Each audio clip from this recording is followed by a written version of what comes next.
Hi there. I'm Carolyn Cooper with CFIN, and I'm here with Jim Beretta, President of Customer Attraction. Hi, Jim. Hey, Carolyn, thanks for having me on this morning.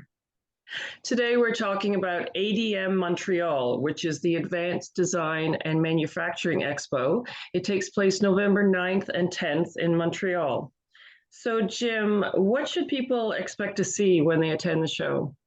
There's going to be hundreds of exhibitors there, as well as attendees and all kinds of thought leaders in the industry. One of the things I really like about the ADM Montreal is kind of the innovation that is being shown there. And I think most attendees go to trade shows to learn about technologies and learn about trends in the industry.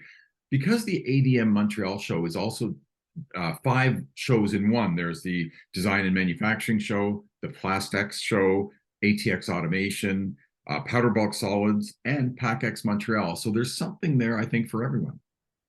So, what are you actually looking forward to the most? I've got a lot of friends in the industry. I have a podcast, and it's called the Robot Industry Podcast. I'm going to be talking to a lot of the robot manufacturers and the OEMs there. And I think networking is one of the other big reasons that people come to shows, and to meet a lot of old friends and to sit in on some of the discussions that are happening there too.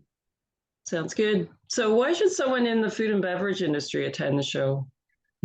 Trade shows are really a convenient way to learn a lot of things, to meet a lot of people, to see technologies in action, and to have some discussions that you just can't have over Zoom or over other technologies. And people will tell you things at trade shows that they wouldn't normally tell you. So there's a lot going on. CFIN is there. They have a booth. They're also moderating some discussion panels. And so they get a lot packed into 2 days. So that's one of the reasons I attend a lot of trade shows, and it's just a really good use of time. Sounds good. Thanks. Thanks again, Jim. Thanks, Carolyn.